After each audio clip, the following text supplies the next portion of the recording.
ইন্টারপ্রেটিভিজম এবং হচ্ছে আমাদের যে পজিটিভিজম, সেটা নিয়েও খানিকটা ডিবেট, যেটা আমরা আমাদের লাস্ট ক্লাসগুলোতে আমরা আসলে কভার করে এসেছি।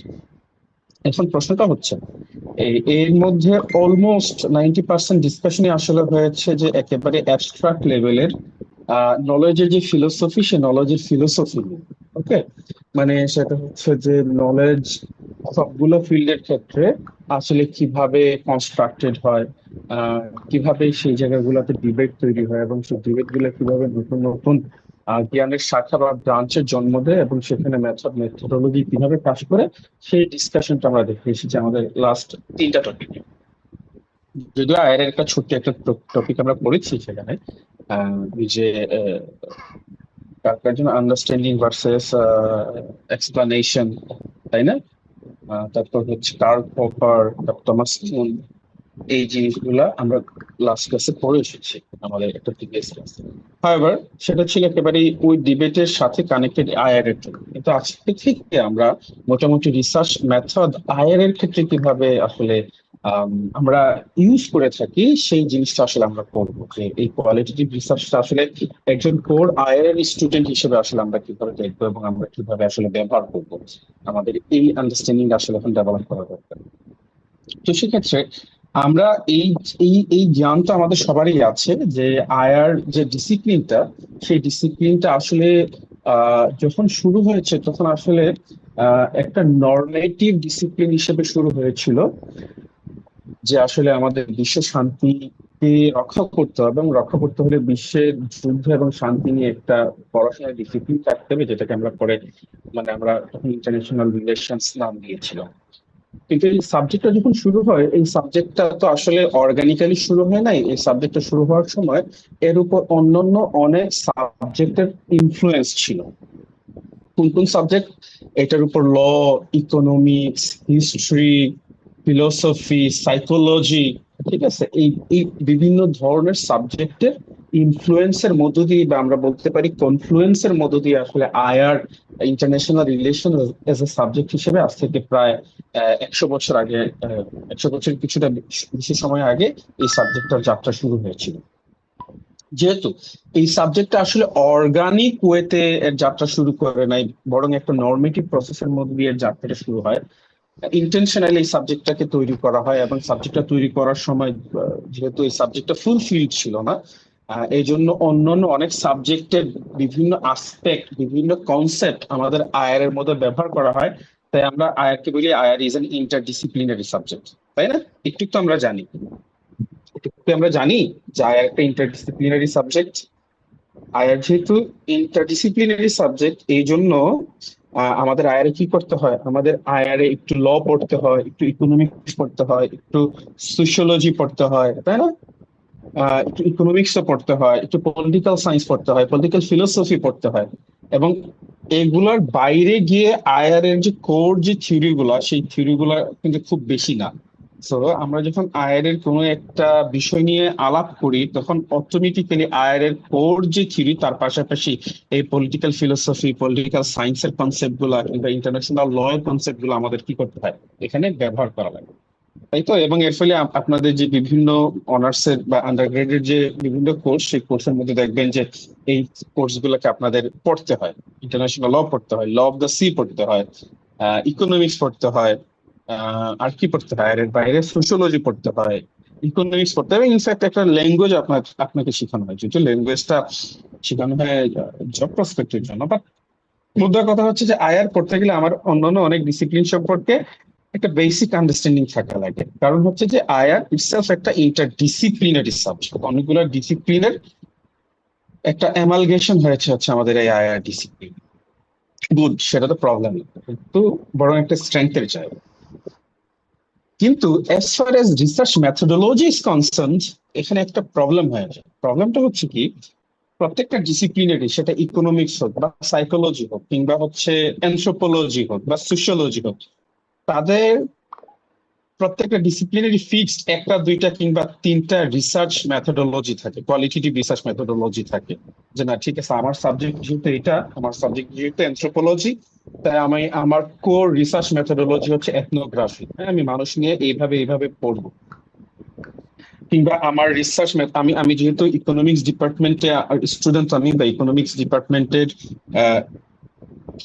As a as a student আমি একটা রিসার্চ করছি, তো আমার রিসার্চের পজিশন হবে ডেটা বেসড। আমি ডেটা বেসড রিসার্চ করবো, অর্থাৎ এম্পিরিক্যাল ডেটা নিয়ে বা পজিটিভিস্ট পয়েন্ট থেকে আমি আমার রিসার্চ করবো। So, এইরকম করে প্রত্যেকটা ডিসিপ্লিনের কোর একটা দুইটা কিংবা তিনটা মেথডোলজি থাকে ওই ওই ওই ওই ডিসিপ্লিনের সাথে, সাবজেক্টের সাথে অ্যাটাচড হয়।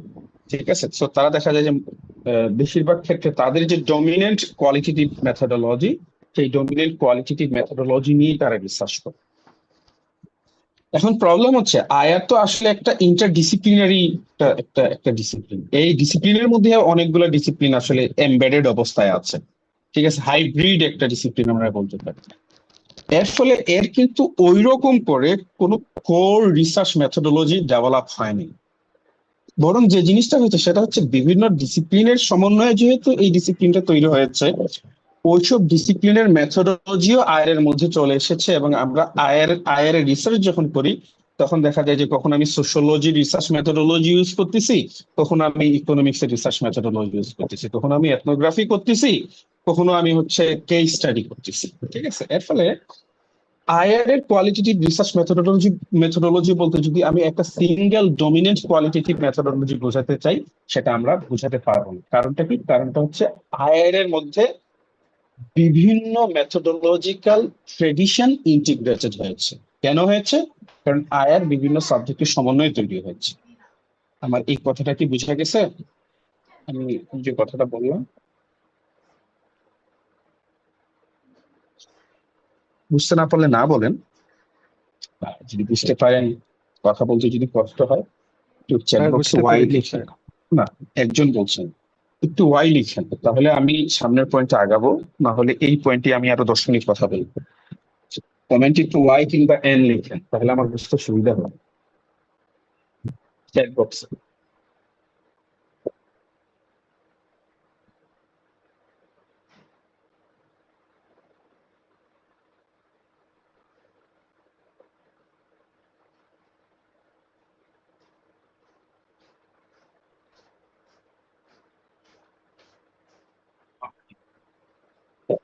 ঠিক আছে, কারো যদি এন থাকে, নো থাকে, প্লিজ আপনার নো লিখবেন, কোনো প্রবলেম নেই।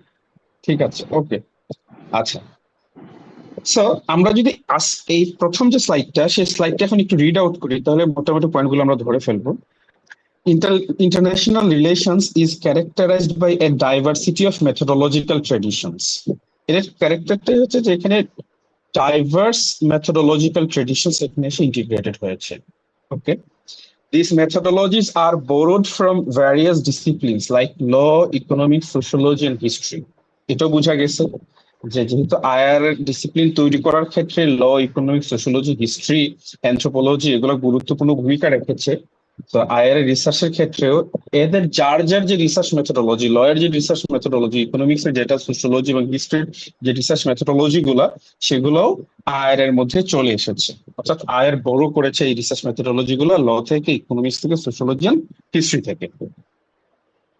Why these diverse approaches enrich the field? It is crucial to maintain methodological rigor in the process of inquiry.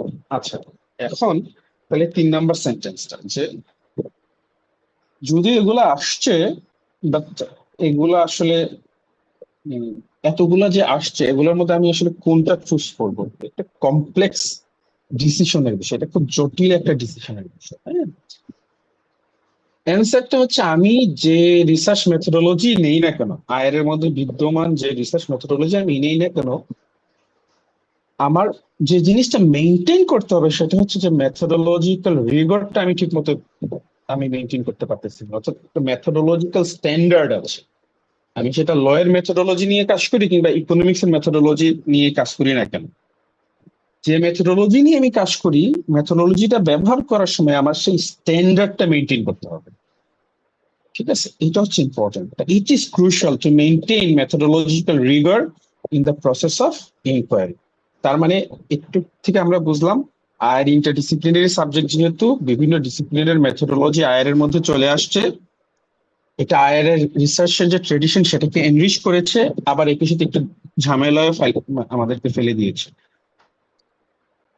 However আমরা যে রিসার্চ মেথোডোলজি ব্যবহার করি না কেন, আমাকে যে জিনিসটা মাথায় রাখতে হবে যে আমি যখন মেথোডোলজি ব্যবহার করব, আমাকে এই একটা স্ট্যান্ডার্ড যে রিসার্চ রাইগর, মেথোডোলজিক্যাল রিগর, সেটা আমাকে এনশিওর করতে হবে। ইয়েস, ফাহমিদা আফরিন। স্যার 3 নম্বর পয়েন্টটা বুঝি নাই technically. While these diverse approaches বলতে এখানে মেথোডোলজির কথা বলছে। While these diverse approaches enrich the field, মানে ফিল্ড বলতে এখানে ইন্টারন্যাশনাল রিলেশনস, অর্থাৎ ল, ইকোনমিক্স, সোশ্যোলজি, হিস্ট্রির মেথোডোলজি গুলা আইআর এর যে ফিল্ডটা, সেই ফিল্ডটাকে এনরিচ করেছে। বাট সমস্যাটা হচ্ছে এখানে তো আইআর এর তো আসলে ডমিনেন্ট কোন রিসার্চ মেথোডোলজি হয় নাই। যেমন ল এর ডমিনেন্ট রিসার্চ মেথোডোলজি আছে, ইকোনমিক্স এর আছে, সোশ্যোলজির আছে, হিস্ট্রি আছে, একটা সিঙ্গেল বা দুইটা কোর রিসার্চ মেথোডোলজি। কিন্তু আইআর এর যেহেতু এরকম কোর্স রিসার্চ মেথোডোলজি নাই, সে বিভিন্ন জায়গা থেকে ধার করে নিয়ে এসেছে, সেটা আইআর ডিসিপ্লিনকে রিচ করেছে। মুশকিল হচ্ছে যে রিসার্চটা করার সময় এই এতগুলো যে আমার কাছে অপশন আছে, সেই অপশন থেকে আমি কোনটা চুজ করব, এটা একটা ঝামেলার জিনিস। কিন্তু আমাদের কথা হচ্ছে যে তুমি যে অপশনটাই চুজ করো না কেন, whatever option you choose, it's crucial you maintain methodological rigor while using that approach. আমি অ্যানথ্রোপোলজির একটা মেথোডোলজি হচ্ছে এথনোগ্রাফি। এখন আমি আইআর এ এথনোগ্রাফি করব, আমি সেখানে কেস স্টাডি করতে পারতাম, ইন্টারভিউ বেসড করতে পারতাম, ফেনোমেনোলজিক্যাল রিসার্চ আমি করতে পারতাম, কিংবা হচ্ছে অ্যাকশন রিসার্চ আমি করতে পারতাম। কিন্তু আমার ফর এক্সাম্পল আমি বললাম না, এখানে আমি এথনোগ্রাফিক রিসার্চ করব, আমার অনেকগুলো অপশন আছে, A B C D E. So আমি এখানে এথনোগ্রাফিকটা করবো, ইটা করব, গুড। আমার কথা হচ্ছে যে তুমি যদি এথনোগ্রাফিও করো, it's not a issue for me. তুমি আইআর এথনোগ্রাফিও করতে পারো, কেস স্টাডিও করতে পারো। আমি বলবো না যে তুমি আইআর ডিসিপ্লিনে রিসার্চ করতেছো, তুমি কেন কেস স্টাডি করতেছো না, আই এম নট গোনা সে ইট, আমরা এটা বলবো না। কারণ তুমি আইআর এ আমরা একটা, আমাদের মেথোডোলজির অনেকগুলো অপশন আছে, ওকে। কিন্তু আমার পয়েন্ট হবে যে তুমি যদি এথনোগ্রাফি ইউজ করো বাবা, you have to maintain that তুমি এথনোগ্রাফির স্ট্যান্ডার্ডটা কি করতেছো, ফুললি মেনটেন করে রিসার্চটা করতেছো। অথবা তুমি যখন কেস স্টাডি করতেছো, তুমি কেস স্টাডির যে একটা স্ট্যান্ডার্ড প্রোটোকল আছে, সেই প্রোটোকলটা মেনটেন করে তুমি কি করতেছো, রিসার্চটা করতেছো। So whatever methodology you use in IR, that is not a headache for me. আমার কনসার্নের জায়গাটা হচ্ছে যে তুমি এটা ঠিক মতো করছো কিনা, স্ট্যান্ডার্ডটা মেনটেন করছো কিনা। So it is crucial to maintain methodological rigor in the process of inquiry. So this is the third sentence. বুঝা গেছে? Yes, sir. Thank you. Okay. Okay. IR এর যে রিসার্চাররা, তারা বোথ এম্পেরিক্যাল অর্থাৎ পজিটিভিস্ট এবং ইন্টারপ্রেটিভ ট্রেডিশন, এই দুই ট্রেডিশন থেকেই তাদের রিসার্চ মেথোডোলজি গুলা নিয়ে আসে এবং আইআর এর যে কোনো একটা রিসার্চ টপিক সেটা ইনকোয়ার করার জন্য বা রিসার্চ করার জন্য ব্যবহার করে থাকে। আমাদেরকে সেই চারটার কথা মনে আছে? ফাউন্ডেশনালিজম, অ্যান্টি ফাউন্ডেশনালিজম, তারপর হচ্ছে পজিটিভিজম, একটা ক্রিটিক্যাল রিয়ালিজম, আর এটা হচ্ছে ইন্টারপ্রেটিভিজম। আমার মনে আছে, আমাদের মনে আছে এই জিনিসগুলা? জি স্যার। ওকে। সো ওখান থেকে আমরা জানি যে আইআর এর যে রিসার্চাররা, আইআর এর রিসার্চারের মধ্যে যেহেতু হিস্ট্রির মতো সাবজেক্ট আছে, সোশ্যোলজির মতো সাবজেক্ট আছে, অ্যানথ্রোপোলজির মতো সাবজেক্টের ইনফ্লুয়েন্স আছে, তাই এখানে আমরা এক ধরনের ইন্টারপ্রিটিভিস্ট অবজারভেশন দেখি, যারা পৃথিবীকে রিয়াল ধরে নেয় না, যারা মনে করি পৃথিবীকে আমরা নিজেরা আমাদের মাথার মধ্যে নিয়ে ঘুরি। তো তাদের এক ধরনের আন্ডারস্ট্যান্ডিং আছে আইআর এর মধ্যে। আবার একই সাথে যেহেতু এখানে ম্যাথমেটিক্স, তারপর হচ্ছে ইকোনমিক্স এর এক ধরনের ইনফ্লুয়েন্স আছে আইআর এ, সেখানে আমরা দেখি যে পজিটিভিস্ট বা এম্পেরিসিস্ট যে একটা এপিস্টেমোলজি, সেই এপিস্টেমোলজির এক ধরনের অবদান আছে। সো এখানে আমরা বোধ কোয়ান্টিটেটিভ এবং কোয়ালিটেটিভ রিসার্চ মেথোডোলজি গুলো আমরা আইআর এ ব্যবহার করে থাকি। সো এটাই বলছে যে IR researchers apply methods from both empirical মানে হচ্ছে পজিটিভিস্ট, যেটাকে আমরা অবজার্ভ করতে পারি, যেটাকে আমরা কম্পেয়ার করতে পারি, কাউন্ট করতে পারি, তাই না, সেটাকে আমরা বলি empirical. So IR researchers apply methods from both empirical and interpretive traditions to address complex political issues. ঠিক আছে, তার মানেটা হচ্ছে যে আমরা আইআর এ বোথ কোয়ালিটেটিভ এবং কোয়ান্টিটেটিভ যে মেথোডোলজি গুলা, যেগুলো আসলে আসছে মূলত কোথা থেকে, পজিটিভিস্ট এবং ইন্টারপ্রেটিভিস্ট এপিস্টেমোলজি, সেই এপিস্টেমোলজি গুলার যে ট্রেডিশন, সেই ট্রেডিশন থেকে আমরা এসে আমাদের আইআর এর যে রিসার্চ কম্পোনেন্ট, সেই কম্পোনেন্ট গুলোকে আমরা এক্সপ্লেন করার জন্য বোথ আমরা এম্পিরিক্যাল এবং ইন্টারপ্রেটিভ ট্রেডিশনের রিসার্চ যে প্রসেস, সেই প্রসেস গুলো আমরা ব্যবহার করি।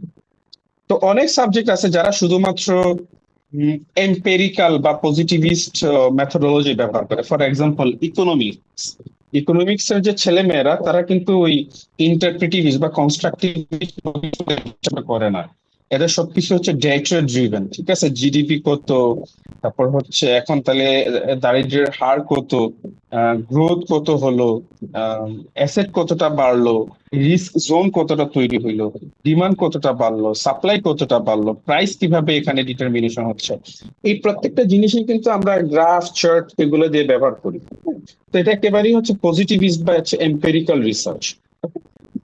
এদেরকে আমরা কোয়ালিটেটিভ রিসার্চের কথা যদি বলতে চাই, এরা বলবে যে কোয়ালিটেটিভ রিসার্চের কোনো রিসার্চই না, কারণ একটা সাবজেক্টিভ ব্যাপার। So they are more objective to their tradition. On the other hand, আমরা যদি অ্যানথ্রোপোলজির দিকে যাই, অ্যানথ্রোপোলজি যেটা হচ্ছে সোশিওলজির মতো একটা সাবজেক্ট, এরা বলবে যে আসলে প্রত্যেকটা জিনিসের মিনিং আসলে মানুষ তারা নিজেরা তৈরি করতেছে। দুই যে সিম্বলটা দেখি, এটা যে আসলে দুই, এটা তো মানুষ নিজেরা কনস্ট্রাক্ট করেছে বলে দুই। মানুষ যদি মনে করতো যে এটা হচ্ছে তিন, তাহলে এটা তিনই হইতো। বা আমরা যে অনেকে হয়তো সুইট খেতে পছন্দ করি, রসগোল্লা যেটাকে বলে, এই রসগোল্লা নামটা যখন আমরা বলতেছি, তখন তো আমাদের মাথার মধ্যে একটা ইমেজ তৈরি হচ্ছে রসগোল্লা, তাই না? কিন্তু আমরা যদি বার্গারকে রসগোল্লা বলে ডাকতাম, হ্যাঁ, তখন আমি যখন রসগোল্লা বলতাম, তখন আপনি বার্গারের যে আমাদের যে বান এন্ড প্যাটি, সেটা তখন আমাদের মাথায় আসে। তো রসগোল্লার মিনিংটা তো আমরা তৈরি করছি, ওই ইমেজের সাথে আমরা অ্যাটাচ করেছি। এটা যদি আমরা চেঞ্জ করতে চাইতাম, আমরা চেঞ্জ করতে পারতাম।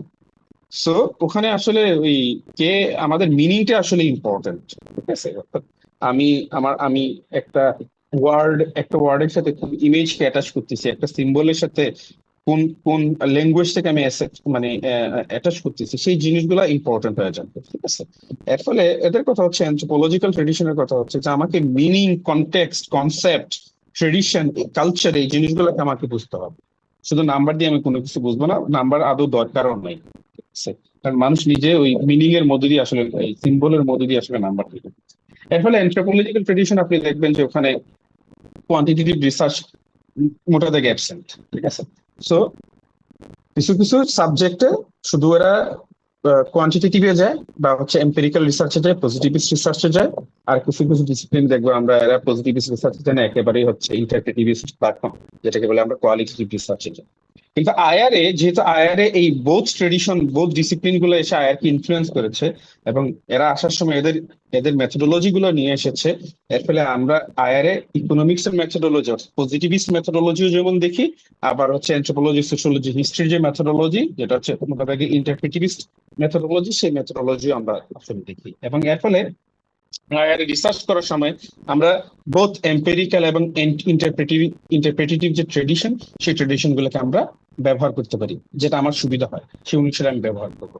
আমার একটা পলিটিক্যাল ইস্যু এক্সপ্লেন করার জন্য যদি আমার কাছে যদি মনে হয় যে আমার এখন পজিটিভিস্ট ডেটা নিয়ে আমি এটা ভালো এক্সপ্লেন করতে পারবো, তাহলে আমি আমার পজিটিভিস্ট মেথোডোলজি ব্যবহার করবো। যদি মনে হয় না, এটাকে আরো ডিপার ওয়েতে বোঝার জন্য আমার কোয়ালিটেটিভ রিসার্চ মেথোডোলজি লাগবে, সেটা আমরা ইউজ করতে পারবো। এই কথাটাই বলা হচ্ছে ফার্স্ট সেন্টেন্স।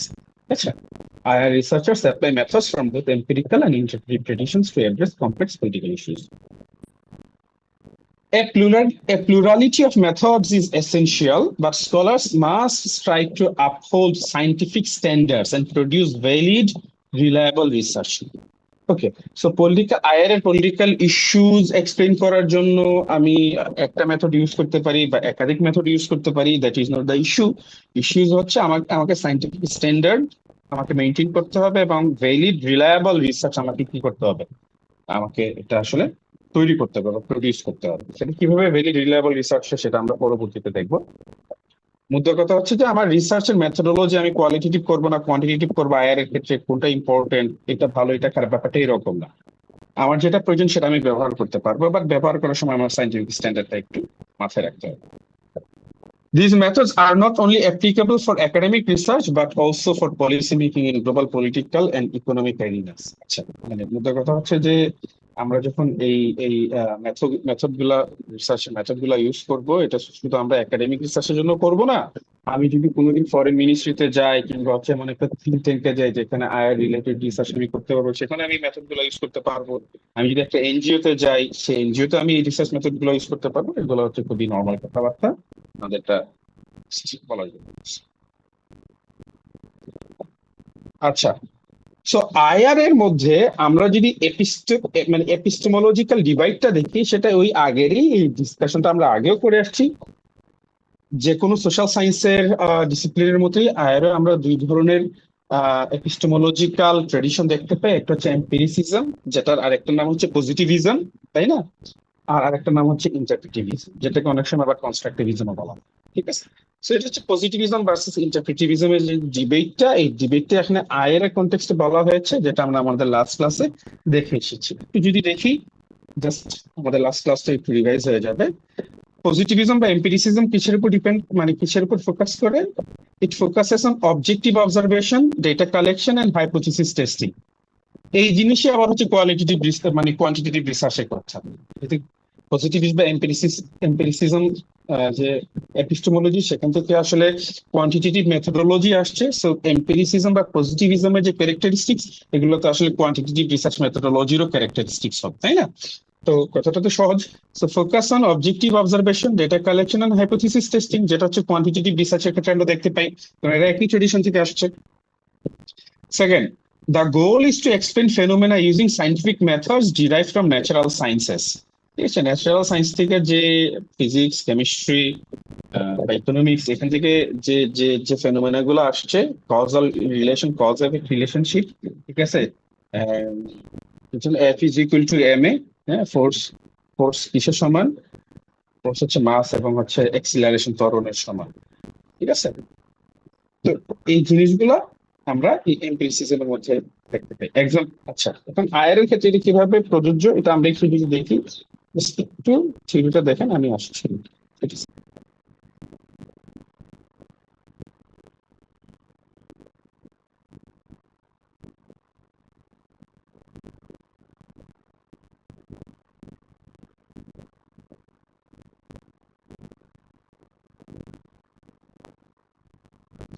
আয়ারে আমরা এই এই এই এই এই এই এই রিসার্চ মেথোডোলজিটা কিভাবে আসলো?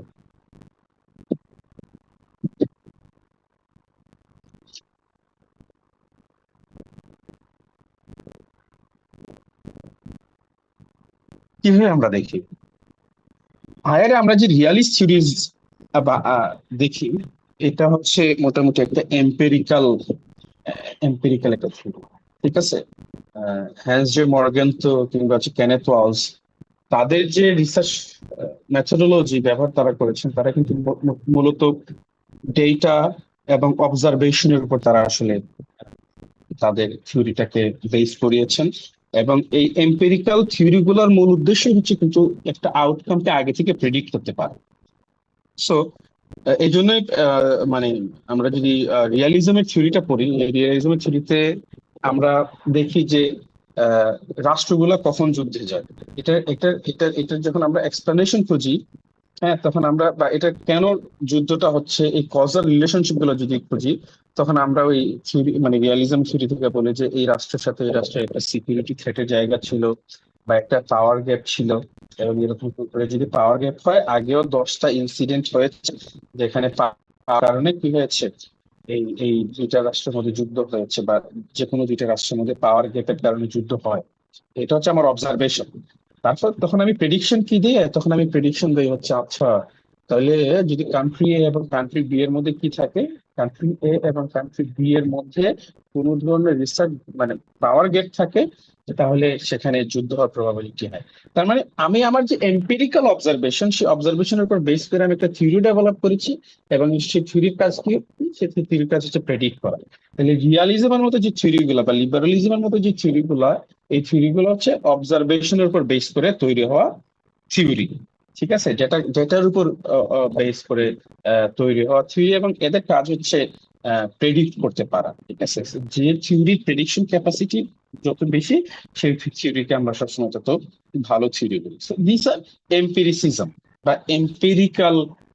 Empirical traditions in IR. On the other hand, আমরা যদি ইন্টারপ্রিটিভিজমের কথা বলি, তাহলে আমরা এখানে দেখবো যে is emphasizes on subjectivity, social phenomena, meanings, norms, ideas, interactions international politics এর মধ্যে। সে বোঝার চেষ্টা করে যে কোন সোশ্যাল কনটেক্সটে কোন জিনিসটা ঘটতেছে।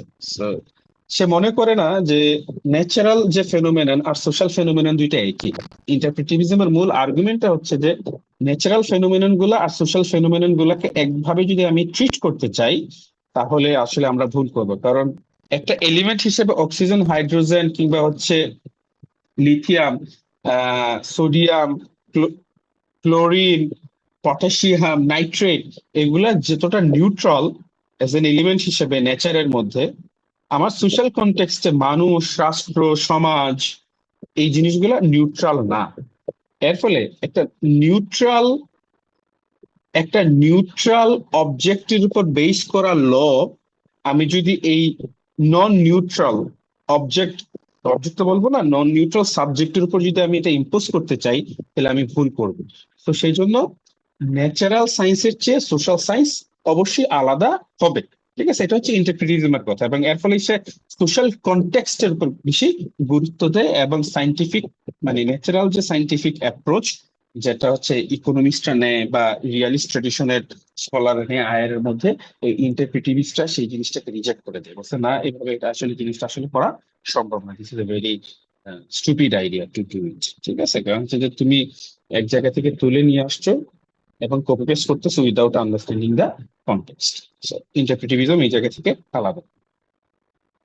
এবং এই জন্য ইন্টারপ্রিটিভিজমে আমরা দেখি যে কনস্ট্রাকটিভিস্ট থিওরি বা ক্রিটিক্যাল থিওরি গুলা, ঠিক আছে, এই থিওরি গুলো এখানে চলে আসে, এবং এরা কজাল রিলেশনশিপের চেয়ে মানে কজ এফেক্ট রিলেশনশিপের চেয়ে বেশি গুরুত্ব দেয় যে কেন এই ঘটনাটা এখানে এভাবে হলো, ডিপার একটা আন্ডারস্ট্যান্ডিং তারা আসলে জানবে।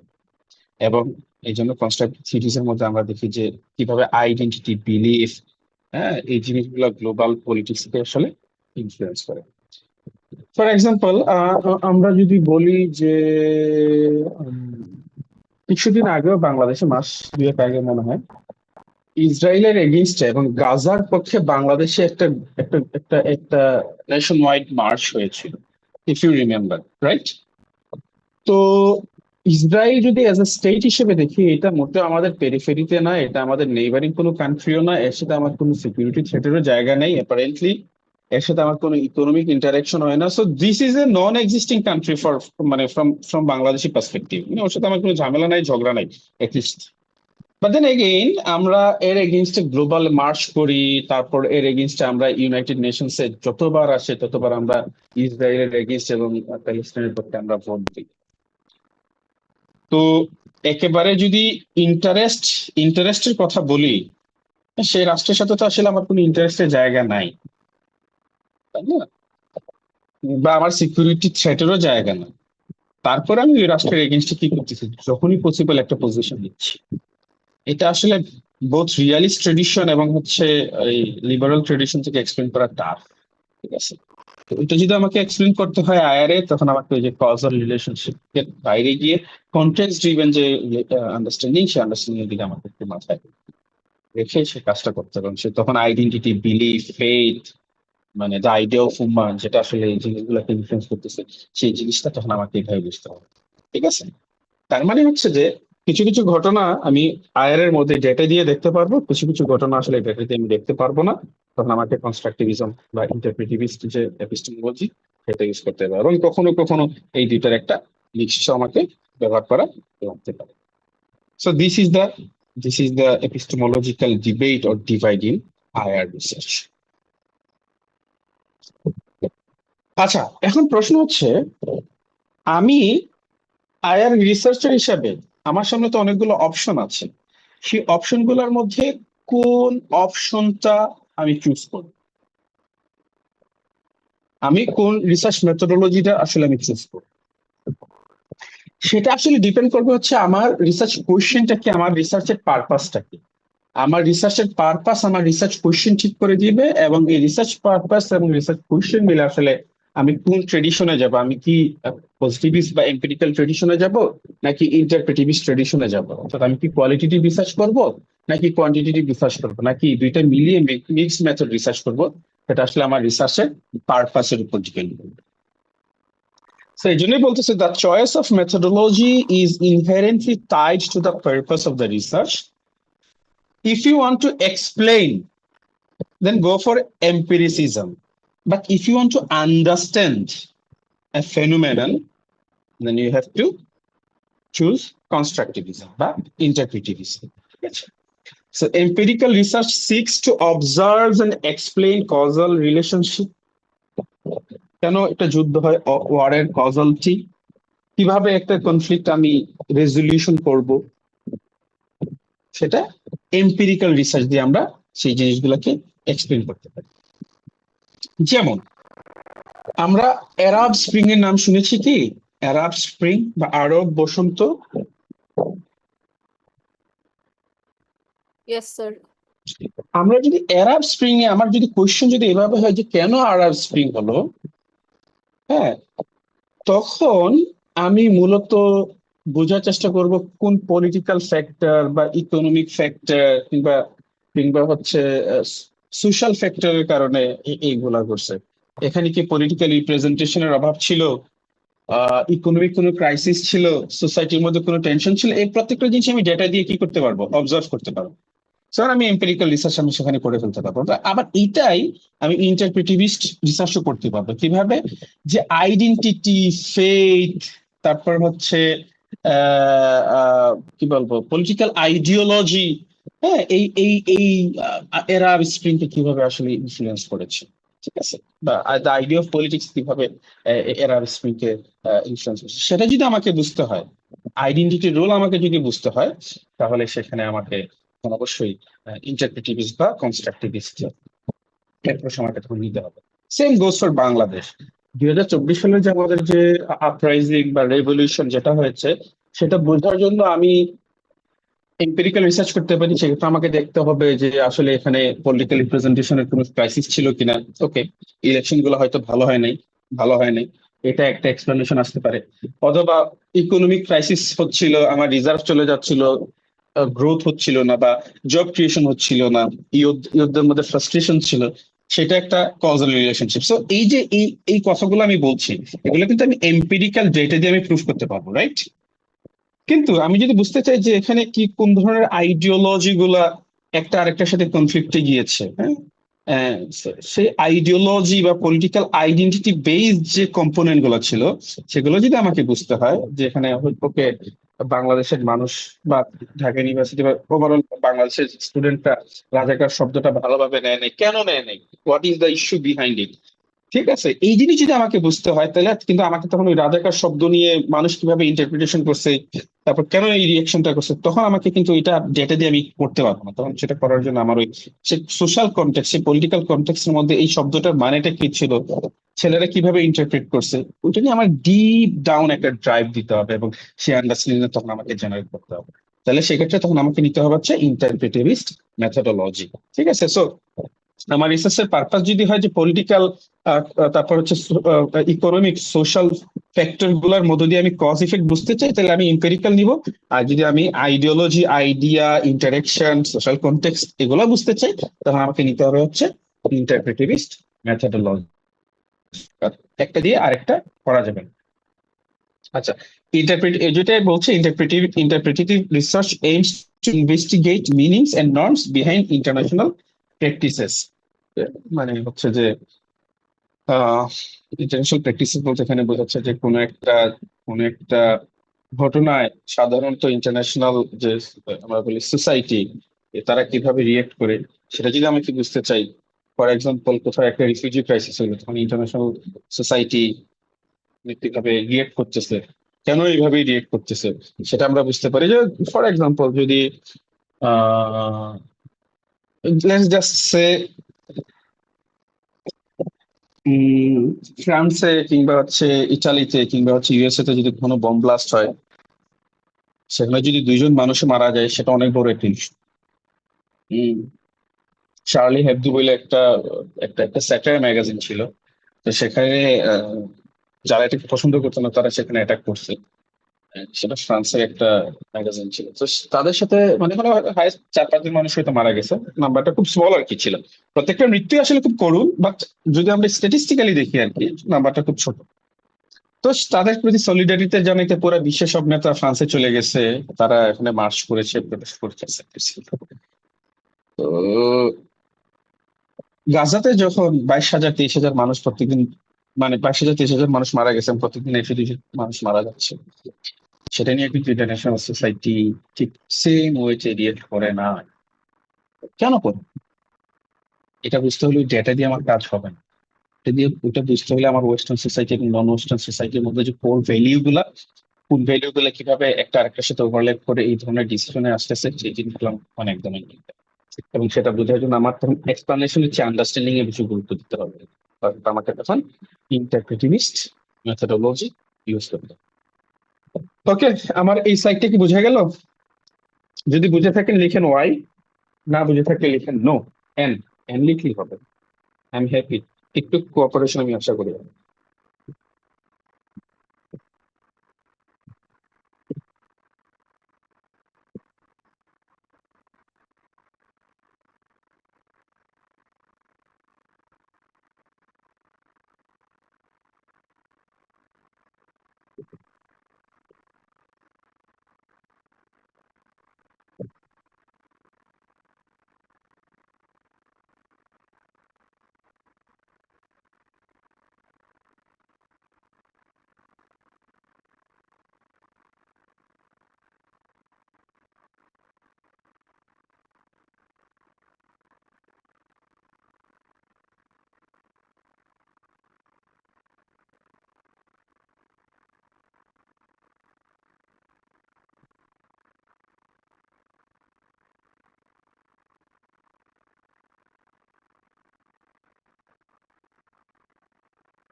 দেখি ওয়াই ওয়াই ওয়াই, কোনো নো নাই?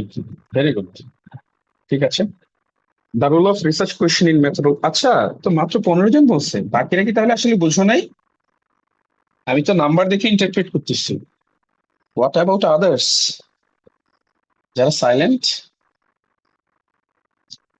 আচ্ছা ঠিক আছে, আসলে সবাই তো নিতে পারবো না, ধরে নিলাম যে ইউ গাইজ আর অনেস্ট, ঠিক আছে। এবং কিয়ামতের দিন তোমরা আমাকে ধরবে না যে আল্লাহ এই স্যার আমাদেরকে পড়ায় নাই, আমাকে এই দায় থেকে মুক্তি তোমরা দিচ্ছ। হ্যাঁ, তাহলে আমি নেক্সট স্লাইডে চলে যাই।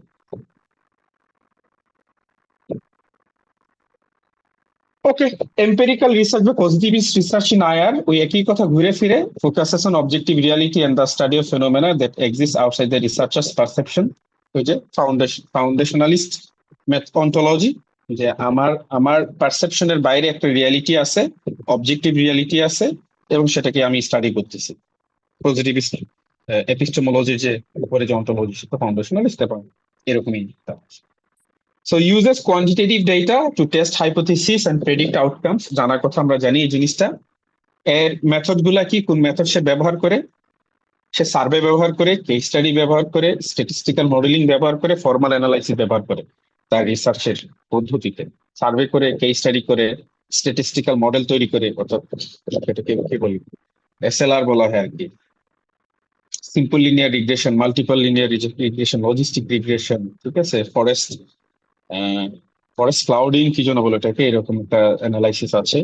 সে বিভিন্ন ধরনের প্রেডিক্টিভ নিউমেরিক্যাল ডেটা দিয়ে সে অ্যানালাইসিস গুলো করে থাকে, প্রবাবিলিটি থিওরি ইউজ করে। ঠিক আছে, প্রবাবিলিটি থিওরি ইউজ করে ক্যালকুলেট করে যে হ্যাঁ 10টা কান্ট্রির মধ্যে যদি এরকম হয় তাহলে যুদ্ধ হওয়ার প্রবাবিলিটি কত। সে সে এরকম ম্যাথমেটিক্যাল ফর্মুলা দিয়ে এই জিনিসগুলো ক্যালকুলেট করে। Testing hypothesis can be use to explain the impact of trade sanction on conflict outcomes. এটা একটা এক্সাম্পল হিসেবে বলতেছে যে আমি একটা হাইপোথিসিস নিলাম যে ট্রেড স্যাংশন দিলে পরে কনফ্লিক্ট কি বাড়ে না কমে।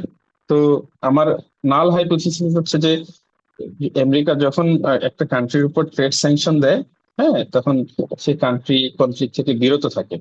নাল হাইপোথিসিস। ওকে, তারপর এখন আমি ডেটা কালেক্ট করবো, ডেটা কালেক্ট করে দেখবো যে না ঠিক আছে সে 10টা কান্ট্রির মধ্যে দিছিল এরকম নাল মানে এমবার্গো ট্রেড স্যাংশন, 10টার মধ্যে 7টাই আসলে যুদ্ধে জড়াইছে, তো এটা আসলে কাজ করে না, সো নাল হাইপোথিসিস রিজেক্টেড। ঠিক আছে, এরকম করে আমি হাইপোথিসিস টেস্ট করতে পারবো, এবং এই জিনিসগুলো হচ্ছে মানে অবজারভেবল ডেটা থেকে ড্র করে আমি আমার ডিসিশন নিতে পারবো। এটা হচ্ছে আমাদের এম্পিরিক্যাল রিসার্চ। ঠিক আছে, So, আমরা যে এম্পিরিক্যাল রিসার্চ একটা ভালো উদাহরণ হচ্ছে গেম থিওরি। গেম থিওরি আসলে একটা প্রবাবিলিটি ক্যালকুলেশন। আছে যে আহ, আমার সামনে যদি দুইটা প্রিজনারের সামনে যদি এই এবিসিডি অপশন থাকে, লাইকলি তারা কোনটা চুজ করবে, প্রবাবিলিটি কোনটা হাই। ঠিক আছে, বা চিকেন মডেলের ক্ষেত্রে কার চিকেন হওয়ার প্রবাবিলিটি বেশি, এগুলো প্রত্যেকটাই হচ্ছে এক ধরনের এম্পিরিক্যাল রিসার্চ। বুঝা গেছে? হ্যাঁ, বুঝা গেছে কথাটা? আমরা আমরা আমরা গেম থিওরির কথা পড়ি নাই?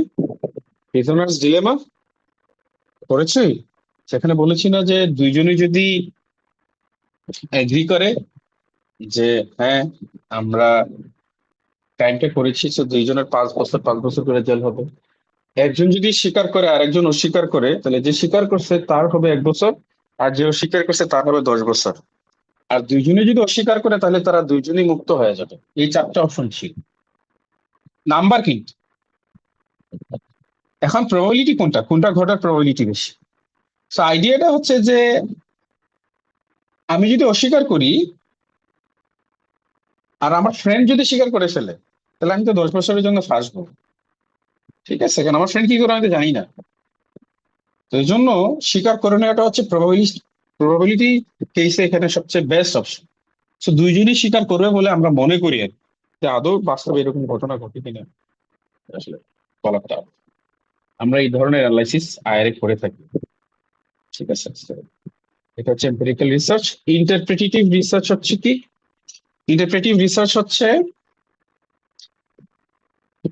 ওই একই কথা, আয়ার অবজেক্টিভ ডিটাচড ম্যানারে পড়া যাবে না, কারণ আয়ার আসলে ন্যাচারাল সেটিংস এর কোনো বিষয় না।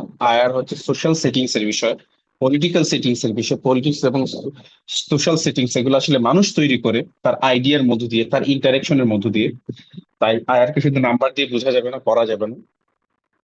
Therefore, let's focus on subjective meanings and how individuals and groups construct social realities in global politics. তাই না?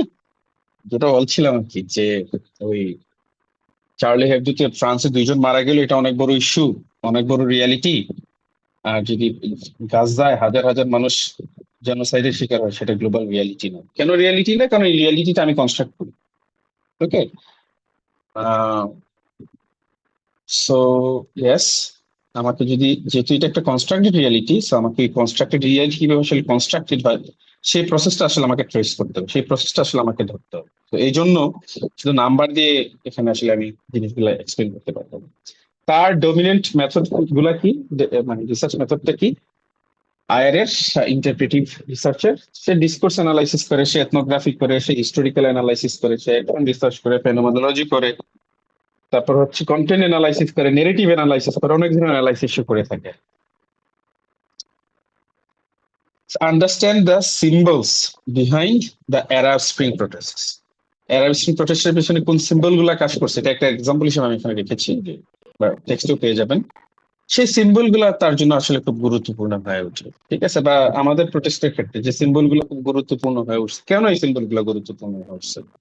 দেশটা কারো বাপের না, এই এই কথাগুলো আমরা কেন বলছি? এটা কি আমি নাম্বার দিয়ে প্রকাশ করতে পারবো? পারবো তো না। তাহলে কিভাবে করতেছি, কেমন কেন করতেছি, সেই জিনিসটা বুঝতে হলে যে ইন্টারপ্রেটিভ রিসার্চ। সো দিস ইজ কি বললাম, এম্পিরিসিজম বা পজিটিভিজম ভার্সেস ইন্টারপ্রেটিভিজম ইন আয়ার। এখন আমরা যদি অন্টোলজি, এপিস্টেমোলজি, মেথোডোলজি এই জায়গাটাতে আবার চলে আসি। আয়ার এর অন্টোলজি কি? আয়ার এর অন্টোলজি দুই ধরনের অন্টোলজি আছে।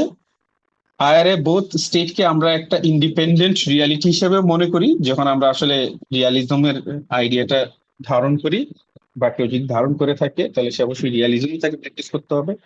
আর কেউ যদি মনে করে না, state, international system, these are socially constructed, মানুষ এই স্টেট তৈরি করছে, তার আইডিয়ার মধ্যে দিয়ে তৈরি করছে, হ্যাঁ, ইন্টার সাবজেক্টিভ আইডিয়া যেটাকে বলা হয় আর কি।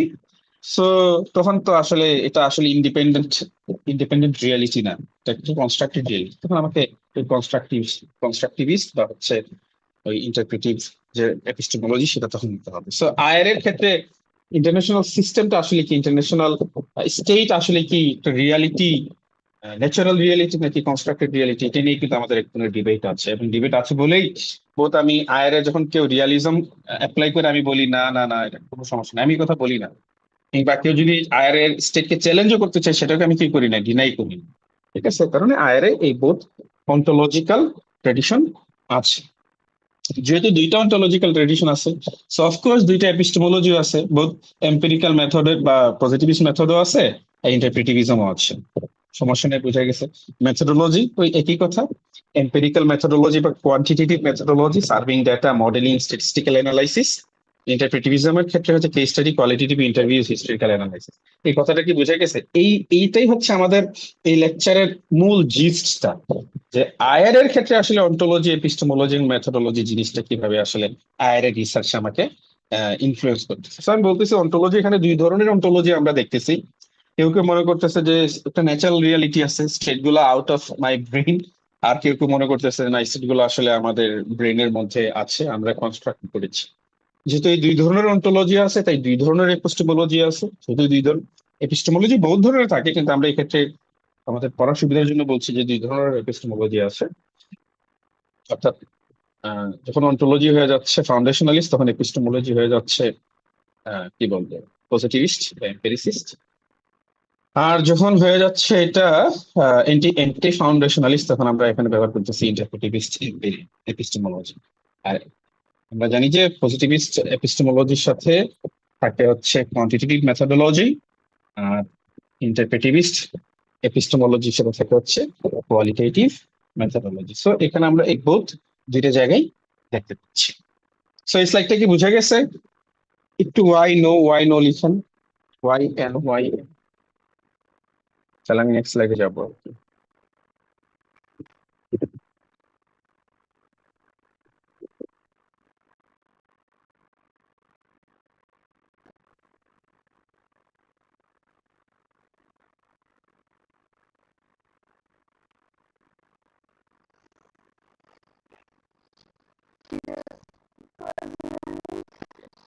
ওকে, ঠিক আছে। আমার কথা কি শোনা যাচ্ছে? হ্যালো। জি স্যার, শোনা যাচ্ছে। জি স্যার, শোনা যাচ্ছে স্যার। ওকে, ফাইন। আস্তে আস্তে স্যার কি কথা? না কথা কি স্যার, আস্তে? পারফেক্টলি। পারফেক্টলি ঠিক আছে না? আমার এখানে একটু বুঝতে পারছি তো যে চেঞ্জ হয়ে গেছে। আচ্ছা, সো অন্টোলজি, এপিস্টেমোলজি, মেথোডোলজি আয়ার এর ক্ষেত্রে কিভাবে হয়, এই জিনিসটাকে আমরা বুঝতে পেরেছি। এটা যেহেতু আমরা বুঝতে পেরেছি, তাহলে ওই যে আমাদের যে এতদিনের যে 3 দিনের যে মানে 3টা টপিকের উপর যে পড়াশোনা, সেটা মোটামুটি একটা এখন আমাদের মাথার মধ্যে জিনিসটা সেগমেন্টেড হলো, যে স্যার কি অন্টোলজি দিয়ে পড়ানো শুরু করছিল, কি রিয়ালিটি, এপিস্টেমোলজি, কি মেথোডোলজি করতেছে, আয়ার এর সাবজেক্ট এগুলা কি। সো এগুলা এখন আসলে আমরা আমাদের সাবজেক্টের মধ্যে নিয়ে আসলাম এবং প্লেস করালাম। ঠিক আছে, এখন এখান থেকে আমরা আমাদের অনওয়ার্ড পড়াশোনাটা শুরু করব। আমাদের পরবর্তী জিনিসগুলো এখান থেকে এটার সাথে কানেক্টেড থাকবে। তো মানে ব্যাক লিঙ্কেজ করাটা আসলে খুব important. Okay, the importance of critical thinking in IR research. এটা এটা হচ্ছে এই চ্যাপ্টারের একটা এক্সটেনশন, যে অনেক সময় আমরা কি করি, আমরা একটা রিয়ালিটিকে অনেক সময় মেনে নিই। ওকে, রিয়ালিজমের কথা বলছে মানে তো জিনিসটা এরকম, বা একটা গভর্নমেন্ট একটা কথা বলছে মানে জিনিসটা এরকমই, একটা এনজিও একটা রিপোর্ট করছে তাহলে এই জিনিসটা এরকমই। এটা আসলে এরকম নাও হতে পারে, একটা সার্ভে রিপোর্ট দেখে আমরা এটাকে গ্র্যান্টেড হিসেবে ধরে নিতে পারি বা ধরে নেই। বাংলাদেশের জিডিপি হচ্ছে এত টাকা বা বাংলাদেশের মানুষের গড় গড় ইনকাম এত টাকা বেড়ে গেছে, এই ডেটা গুলোকে যখন আমরা এইভাবে ইন্টারপ্রেট করি তখন আমরা আসলে আহ, কে ডাটা এটা কালেক্ট করছে, কোন উদ্দেশ্যে কালেক্ট করছে, কার পারপাস সার্ভে মানে মানে এখানে সার্ভ হচ্ছে, এই কোয়েশ্চেন গুলো না করি না। এবং করি না যেহেতু তখন দেখা যায় যে আমরা আসলে রিয়ালিটির সাথে অনেক সময় টাচ হারাই ফেলি। সো এখানে বলতেছে যে তুমি যখন কোনো আইআর এ রিসার্চ করবা you should have a critical mindset. Critical mindset মানে কি? খারাপ মাইন্ডসেট না, না। ক্রিটিক্যাল মানে হচ্ছে যে একটু ক্রিটিক্যালের বাংলাটা কি হবে, সন্দিচ্ছু বা এই টাইপের একটা মন আর কি। যে আচ্ছা কেউ একজন কথা বলছে, কেন এই কথাটা বলছে, এটা একটা জিজ্ঞাসু মন, ঠিক আছে? এই জিজ্ঞাসাটা থাকতে হবে। So, দেখা যায় যে এনজিও গুলা, রাষ্ট্রগুলা বিভিন্ন সময় বিভিন্ন ধরনের রোল প্লে করে এবং তখন তারা বিভিন্ন ধরনের ক্লেম করে থাকে, ঠিক আছে? So, এই একটা এনজিও কেন এই রোলটা প্লে করতেছে এবং কেন তার স্টেটমেন্টটা এরকম, হ্যাঁ, এই জিনিসগুলো কিন্তু তখন আমাদের জানতে হবে এবং এটা আমাদেরকে একটু কোয়েশ্চেন করতে হবে। For example, ICTY, international criminal tribunal for Yugoslavia, ICTY. Yugoslavia বলে একটা দেশ ছিল, আমরা কি নাম শুনছি কোনোদিন ইউগোস্লাভিয়ার? জি sir. Yes, sir. So Yugoslavia একটা কমিউনিস্ট দেশ ছিল। জোসেফ টিটো একটু মারা যাওয়ার পর ইউগোস্লাভিয়ার মধ্যে একটা সিভিল ওয়ার হয়ে যায়। সার্বিয়া, মেসিডোনিয়া, স্লোভেনিয়া, এরা মানে এরা মোটামুটি একটা ফেডারেশন ছিল। ফেডারেশন মানে ইউনাইটেড স্টেটস যেমন 50টা দেশের একটা ফেডারেশন, সো ইউগোস্লাভিয়া এরকম একটা ফেডারেশন ছিল। কিন্তু টিটো মারা যাওয়ার পর এই ফেডারেশনের অন্তর্ভুক্ত যে স্টেট গুলো ছিল তারা নিজের একটা সিভিল ওয়ারে এঙ্গেজ হয়ে যায় এবং সেখানে প্রচুর মানুষ মারা যায় এবং তখন ওখানে প্রচুর মানে ওয়ার ক্রাইম হয়। এবং এই ওয়ার ক্রিমিনাল থেকে ধরার জন্য তখন একটা ট্রাইব্যুনাল তখন তৈরি হয় 1990-এর দিকে। সেটাকে বলা হয় international criminal tribunal for Yugoslavia. আচ্ছা, যাই হোক, সেটা তো হলো। সেই ইউগোস্লাভিয়ার এই মানে ইন্টারন্যাশনাল ক্রিমিনাল ট্রাইব্যুনালে ওয়ার ক্রিমিনালদেরকে ধরে নিয়ে আসা হয় এবং তাদের বিচার টিচার হয়, ঠিক আছে? এখন তারা এই বিচার টিচার করার পর একটা ক্লেম করে যে এই যে আমি ওয়ার ক্রিমিনাল গুলাকে ধরে এনে বিচার করলাম, হ্যাঁ, ইউগোস্লাভিয়ার। এখন এটা ইউগোস্লাভিয়ার যে ইউগোস্লাভিয়া থেকে বিভক্ত হওয়া যে রাষ্ট্রগুলো, সে রাষ্ট্রগুলোর মধ্যে যে বসনিয়া, তারপর হচ্ছে সার্বিয়া, স্লোভেনিয়া, এদের মধ্যে রিকনসিলিয়েশনকে ফস্টার করছে। মানে এরা একে অপরের সাথে কি হয়েছে, ইজিলি রিকনসাইল হইতে পারছে, যেহেতু ওয়ার ক্রিমিনাল যারা ছিল তাদেরকে বা তাদের সাথে একে অপরের সাথে সম্পর্কটা সহজ হয়েছে, যেহেতু আমরা এই বিচারটা করে দিয়েছি। এখন তুমি যখন ক্রিটিক্যালি চিন্তা করবা তখন তোমাকে চিন্তা করতে হবে যে আসলেই কি রিকনসিলিয়েশন হয়েছে। আচ্ছা, যদি রিকনসিলিয়েশন হয়েও থাকে, আসলে রিকনসিলিয়েশন বলতে এই ভদ্রলোক কি বুঝাচ্ছে এবং আমি কি বুঝতেছি, what is the word reconciliation means here. Then হচ্ছে রিকনসিলিয়েশন শুধু কি এই আইসিটিওআই যেভাবে ক্লেম করছে এই ওয়ার ক্রিমিনালদেরকে ধরে এনে বিচারের আওতায় আনছে এই জন্য হয়েছে, নাকি এখানে আরো অন্যান্য সোশ্যাল, পলিটিক্যাল, ইকোনমিক ফ্যাক্টর ছিল? এই যে একটা ক্লেমের এগেইনস্টে আমি অনেকগুলো কোশ্চেন করতেছি, এটাকে বলে আমরা critical thinking in IR research. IR research করতে গেলে পরে সেটা পজিটিভিস্ট হোক, ইন্টারপ্রেটিভিস্ট হোক, যে ট্রেডিশনে আমি যাই না কেন, এই ক্রিটিক্যাল থিঙ্কিংটা করতে পারাটা ইম্পর্টেন্ট। না হলে কি হবে, ওই যে বলছিলাম না, methodological rigor, methodological standard, scientific approach, সেটা আসলে ইউজ করা হবে না। আমাকে কেউ একজন ডেটা দিছে, সেই ডেটা নিয়ে আমি লাফাইতে লাফাইতে বাসায় চলে আসবো, এটা আমি অ্যানালাইসিস করে ফেলবো, তারপরে একটা ভুলভাল রিসার্চ হবে আমার। বুঝে গেছে? এটা করা যাবে না। ঠিক আছে, এখন এটা একটু যদি দেখি আইসিটিওআই ক্লেমটা কি ছিল। ক্লেমটা ছিল যে as they have hold accountable the perpetrators of Serbian genocide, it helped Yugoslavian countries to reconcile with each other easily. এটা হচ্ছে আইসিটিওআই এর ক্লেমটা। সো ওদের কজাল মেকানিজমটা কি? ওদের কজাল মেকানিজমটা হচ্ছে যে আমরা ক্রিমিনাল গুলাকে পাওয়ার থেকে রিমুভ করছি, এগুলা একটা দেশের প্রেসিডেন্ট ছিল, জেনারেল ছিল, এগুলোকে পাওয়ার থেকে রিমুভ করছি এবং এদেরকে কোর্টে এনে ধরে বিচার করে শাস্তি দিয়ে দিয়েছি। সো এদের কজ এবং ইফেক্টে কি, এদের কজ হচ্ছে এটা যে তারা বিচারটা করতে পারছে, এবং তাদের দাবি হচ্ছে যে এই কজের কারণে আউটকাম বা রেজাল্টটা হচ্ছে বা ইফেক্টটা হচ্ছে ভায়োলেন্সের যে একটা পেইন ছিল, ঠিক আছে, সেই পেইনটা আস্তে আস্তে কমে আসছে। আর তারপর হচ্ছে তোমার বিচারহীনতার যে একটা সংস্কৃতি ছিল সেটার অবসান ঘটছে, এবং এই রাষ্ট্রগুলা রিকনসাইল করতেছে একে অপরের সাথে। এইটা হচ্ছে কজ এন্ড ইফেক্ট রিলেশনশিপ, ঠিক আছে। তো এটা কি ধরনের রিসার্চ হবে বলে মনে হচ্ছে? ইন্টারপ্রিটিভিস্ট নাকি হচ্ছে পজিটিভিস্ট বা empirical? Cause effect, cause effect কোন রিসার্চ করে থাকেন? এক্সপ্লানেশন, কজাল রিলেশনশিপ কোন মেথোডোলজি কিংবা কোন এপিস্টেমোলজি করে?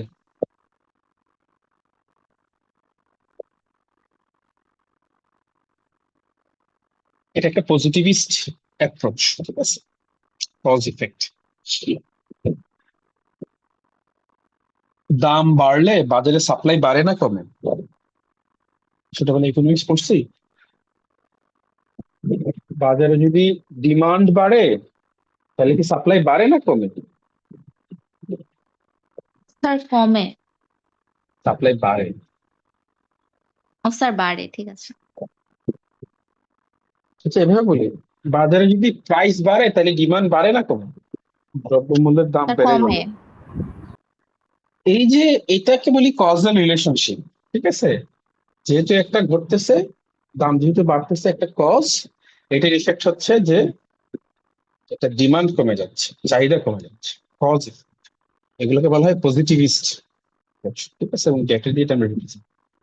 তো এখানে কজ হচ্ছে যে এটা করছি এবং এর ফলে আউটকাম এটা হয়েছে, ঠিক আছে, পজিটিভিস্ট। এখন আমাকে এই পজিটিভিস্ট যে রেজাল্ট, সে পজিটিভিস্ট রিসার্চকে তখন আমাকে ক্রিটিক্যাল একটা ইভ্যালুয়েশনে যদি আমি যাই, তো আমি নিজেকে প্রশ্ন করবো, does holding criminals accountable really lead to this outcomes? মানে যে আউটকামের কথা বলতেছে, যে আমি কজ করছি দেখে আউটকাম হয়েছে, এটা কি আসলে এটার সাথে একটা রিলেশন আছে? আচ্ছা, এটার সাথে যদি রিলেশন থাকে, শুধু কি এটার কারণে এটা হয়েছে নাকি এর বাইরে আরো অনেকগুলো ফ্যাক্টর ছিল? এইভাবে আমি কি করে থাকি, আমি ক্রিটিক্যাল আন্ডারস্ট্যান্ডিং করে থাকি। রবার্ট কক্সের নাম আমরা শুনছি। রবার্ট কক্স, রবার্ট কক্সের নাম আমরা শুনি। আমরা যখন introduction theories of international relations পড়বো, তখন ওই ক্রিটিক্যাল থিওরি বলে একটা থিওরি পড়া লাগে। সেই থিওরির ফাউন্ডিং ফাদার হচ্ছেন রবার্ট কক্স, ঠিক আছে। তার একটা বিখ্যাত উক্তি হচ্ছে, theory is always for someone and for some purposes. আমি প্রত্যেকটা থিওরি কোনো না কোনো পারপাসের কারণে ডেভেলপ করে থাকি, ঠিক আছে। সো আমি যে নলেজের কথা বলতেছি বা থিওরির কথা বলতেছি, এই থিওরিটা কোনো আসলে অবজেক্টিভ থিওরি না। সো প্রত্যেকটা থিওরিকে আমাকে কি করতে হবে, কোয়েশ্চেন করতে হবে। এই যে কোয়েশ্চেন করার ব্যাপারটা, এটাই হচ্ছে ক্রিটিক্যাল আন্ডারস্ট্যান্ডিং এর একটা ব্যাপার। সো আমরা যখন এখানে কোনো একটা রিসার্চ দেখবো, রিসার্চের রেজাল্ট দেখবো, তখন এটাকে আমরা কি করব, মানে একেবারে সাদা মনে গ্রহণ করে নিব না। আমাদের এটা মাথায় রাখতে হবে যে এই ভদ্রলোক কোনো একটা পারপাস থেকে এই রিসার্চটা করেছিল, সেই পারপাসটা কি, এবং আসলে এই রিসার্চের যে রেজাল্ট, সেই রেজাল্ট গুলো এভাবে মিলছে কিনা, হোয়াট আদার্স সে অ্যাবাউট, এই জিনিসগুলো একটু মাথায় রাখতে হবে। আচ্ছা, questioning assumptions in theories and research, আচ্ছা যেটা বলতেছিলাম আর কি, প্রত্যেকটা মেজর আয়ের থিওরির কিছু কি অ্যাজাম্পশন আছে না? যেমন রিয়ালিজম বলে যে states are motivated primarily by interest, power. এটাই কি আসলে সত্যি কথা? বা পাওয়ার গ্যাপ থাকলে আসলে রাষ্ট্রগুলোর মধ্যে ইনসিকিউরিটি তৈরি হয়? পাওয়ার গ্যাপ আসলে যুদ্ধের একটা স্টার্টিং পয়েন্ট। রাষ্ট্রগুলো যদি বুঝতে পারে একজন আরেকজনের কাছে একটার সাথে আরেকটা পাওয়ার গ্যাপ আছে, তাহলে তারা একে অপরের সাথে যুদ্ধে জড়ায় পড়ে। এগুলো তো আমরা সিকিউরিটি টিলেমাতে পড়ে আসছি, রাইট? তাহলে ফ্রান্স এবং জার্মানির মধ্যে এখন আর কেন যুদ্ধ হচ্ছে না? ফ্রান্স এবং জার্মানির মধ্যে তো অনেক যুদ্ধ হচ্ছে।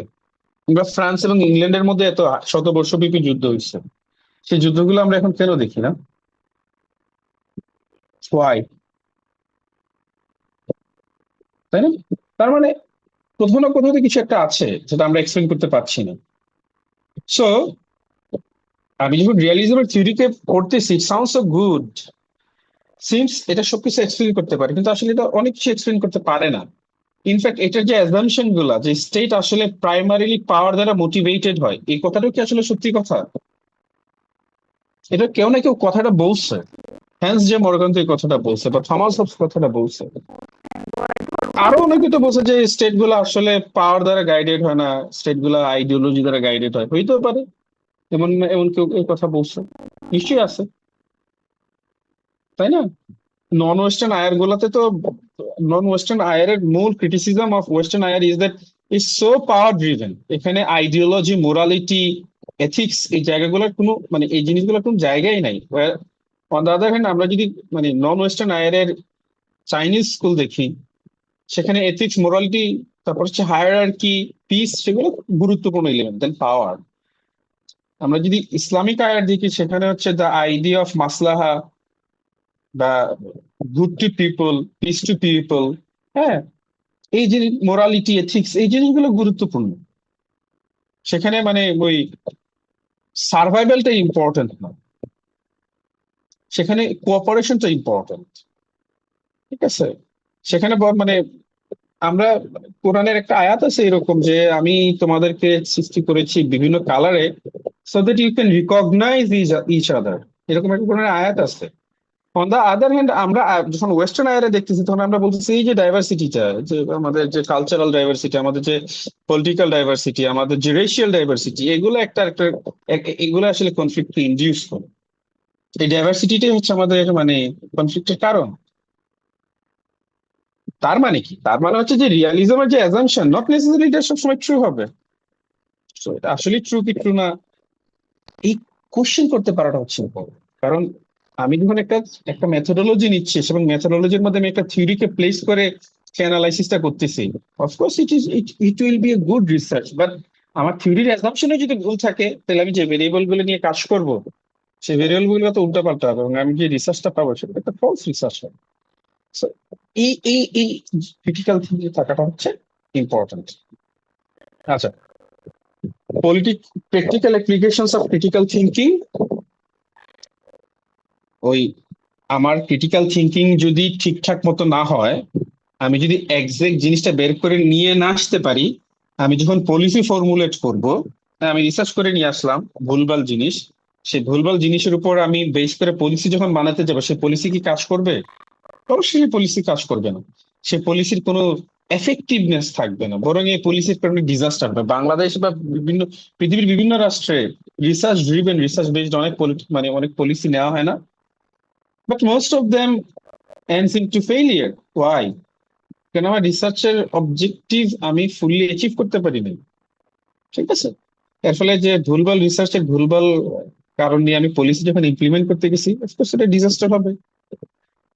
ঠিক আছে? সো এই জিনিসগুলো ইম্পর্টেন্ট। আচ্ছা, একটা রিয়েল ওয়ার্ল্ড এক্সাম্পল দেওয়া আছে, interventions in the middle east, evaluate the effectiveness of international intervention in areas like Syria and Libya using both empirical data and interpretive analysis.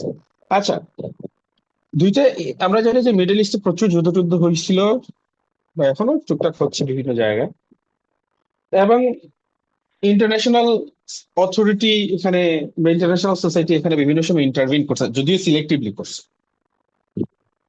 এখন প্রশ্ন হচ্ছে, এই ইন্টারভেনশন গুলা কি এখানে পিস নিয়ে আসছে, স্টেবিলিটি নিয়ে আসছে, নাকি এই জায়গাগুলোকে ফার্দার ডিস্টেবিলাইজ করছে? সো তুমি যখন একটা পলিসি নিচ্ছ যে আমি ইন্টারভেনশনটা করবো, ইটস আ পলিসি, রাইট? এই পলিসি নেওয়ার সময় তো মাথায় ছিল যে ওকে, আমি যখন ইন্টারভেনশনটা করব, আমি তো এটা রিসার্চ করেই করতেছি, আমার রিসার্চের রেজাল্ট আসছে আমি যদি ইন্টারভেনশন করি তাহলে এখানে স্টেবিলিটি আসবে। ওয়ারেজ আমি যখন এই পলিসি, ইন্টারভেনশনের পলিসি নিয়ে ইন্টারভেনশনটা করলাম, তখন দেখা গেল রাষ্ট্রগুলা আরো ক্র্যাক করলো, ফাটল তৈরি হলো, এবং আনস্টেবিলিটি তৈরি হলো, ইনস্টেবিলিটি তৈরি হলো। যেসব মানুষরা ভালো ছিল তারা এখন খারাপের দিকে চলে। কথাটা বোঝা গেছে? তো ক্রিটিক্যাল থিঙ্কিং না করে আমি যদি কোনো একটা পলিসি নেই, মানে রিসার্চ, উল্টাপাল্টা রিসার্চ করে ক্রিটিক্যাল থিঙ্কিং না করে যদি আমি একটা পলিসি নেই, সে পলিসি কিভাবে হাজার হাজার লাখ লাখ মানুষের মৃত্যুর কারণ হতে পারে।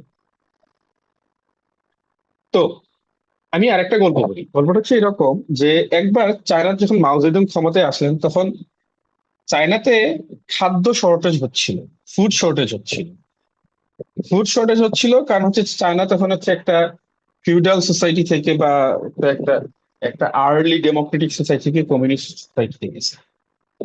তো কমিউনিস্ট সোসাইটিতে তো মানে যে যে যে ফ্যাক্টরস অফ প্রোডাকশন, সেখানে সেটা তো আর মানুষের মালিকানায় থাকে না, সেটা রাষ্ট্রের মালিকানায় চলে যায়। আমি যাই প্রডিউস করি না কেন সেটা কে নিয়ে যাবে? সেটা রাষ্ট্র নিয়ে নেবে। রাষ্ট্র এটার এগেনস্ট আমাকে কিছু ইনসেন্টিভ দিবে বা ফিচার দিবে। কিন্তু ইভলিউশন মানুষকে শিখাইছে যে আমি যা প্রডিউস করবো এটার মালিকানা তো আমার। এই ইনসেন্টিভ যদি চলে যায়, মানুষ তখন আর প্রোডাক্টিভ থাকে না। ঠিক আছে, আমি যাই করি না কেন, আমি যদি রাষ্ট্র থেকে এই অ্যামাউন্ট পাই, তাহলে আমি হচ্ছে বেশি কেন কাজ করবো, বরং কাজে ফাঁকি দিয়ে থাকাটা আমার জন্য ভালো। তো মানুষ এভাবে তখন আসলে একটু প্রোডাকশনে বা এগ্রিকালচারে উৎসাহ হারাইছে, ফুড প্রোডাকশন ড্রপ করছে, আসলে ফুড ক্রাইসিস দেখা গেছে। কিন্তু কমিউনিস্ট পার্টি, চাইনিজ কমিউনিস্ট পার্টির মনে হয়েছে না, চায়নাতে আসলে চড়ুই পাখির পরিমাণ বেড়ে গেছে। ওকে, চড়ুই পাখির পরিমাণ বেড়ে গেছে, এই চড়ুই পাখিগুলো এক্সেস ধান টান খায় এবং এই কারণে ফুড ক্রাইসিস হচ্ছে। ওকে, দ্যাট ওয়াজ দেয়ার রিসার্চ। সেই রিসার্চের উপর বেশ করে তারা কি করলো, তারা বলছে যে চায়নাতে যত চড়ুই পাখি আছে সব মেরে ফেলো। কথাটা বুঝে গেছে? এবং একটা 80% অফ চাইনিজ চড়ুই পাখি বা স্প্যারো যেটাকে আমরা বলি, সেটা তারা মেরে ফেলছে। এবং এর পরের বছর যখন তারা ধান ফলাইতে গেছে, ফসল ফলাইতে গেছে, তখন দেখা গেছে যে চড়ুই পাখি যেহেতু নাই, ফসলের পোকা এত পরিমাণ বাড়ছে যে ফসল মানে তখন মানে একটা ফেমিনের মতো অবস্থা তৈরি হয়ে গেছে। বাধ্য হয়ে তখন তারা ওই রাজশান সাইড থেকে কিছু স্প্যারো ধরে ধরে নিয়ে এসে এখানে পপুলেশন পরে ইনক্রিজ করছে। তো লার্নিংটা কি? লার্নিংটা হচ্ছে আমি যদি ভুলভাল রিসার্চ করি, ভুলভাল কনক্লুশনে যাই, ভুলভাল পলিসি দিব, এবং ভুলভাল পলিসির কারণে ডিজাস্টার হয়ে লাখ লাখ মানুষ মারাও যেতে পারে। যেহেতু international politics is about that magnitude. আমরা যদি একটু কনক্লুশনের দিকে চলে যাই, কনক্লুশন হচ্ছে methodological awareness. IR research involves choosing between empirical and interpretive methodologies. প্রত্যেকটারই কিছু স্ট্রেংথ এবং উইকনেস আছে, সেটা আমরা ওই এম্পেরিক্যাল অর্থাৎ পজিটিভিস্ট এবং ইন্টারপ্রেটিভ মেথোডোলজি বা এপিস্টেমোলজি যখন পড়ছি, তখন আমরা এটা স্ট্রেংথ এবং উইকনেস গুলো এটা আমরা দেখে আসছি। আমি কোনটা চুজ করব? আমি কি এম্পেরিক্যাল মেথোডোলজি চুজ করব নাকি ইন্টারপ্রেটিভ মেথোডোলজি আমি চুজ করব, সেটা ডিপেন্ড করবে আমার রিসার্চ কোয়েশ্চেন এবং আমার রিসার্চের পারপাসের উপর। আমার রিসার্চের যে ক্লেম গুলো আছে, সেই ক্লেম গুলা বা আমি যে কজাল মেকানিজমের কথা বলছি, সেটা আসলে আছে কিনা সেটা আমাকে ক্রিটিক্যালি কি করতে হবে, ইভালুয়েট করতে হবে। নাহলে আমি ভুলভাল রিসার্চ ফলাফল নিয়ে আসবে, যেটা একটা ডিজাস্টার তৈরি। ফাইনাল থট কি?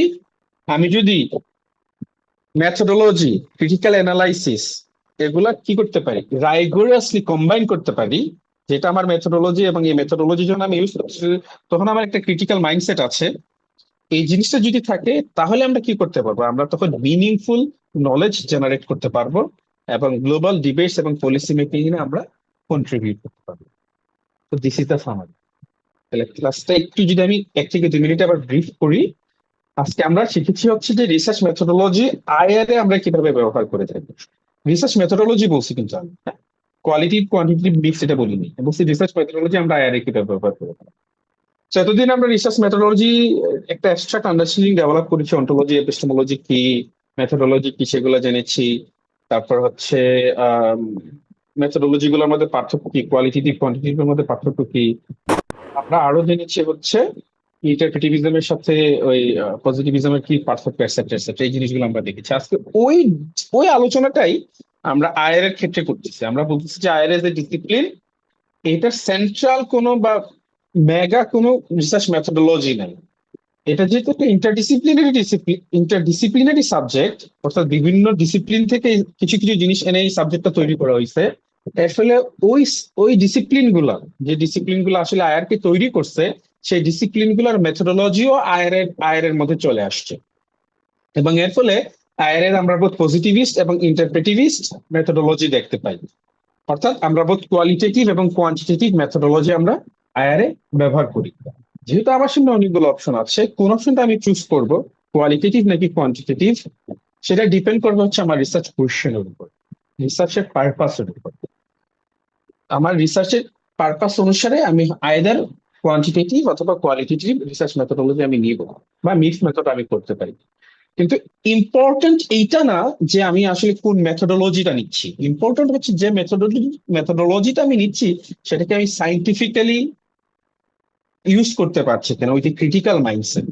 ঠিক আছে, যদি মেথোডোলজি এবং ক্রিটিক্যাল মাইন্ডসেটকে আমি কম্বাইন করতে পারি, তাহলে আমি যে নলেজ জেনারেট করব সেটা হবে ভালো নলেজ।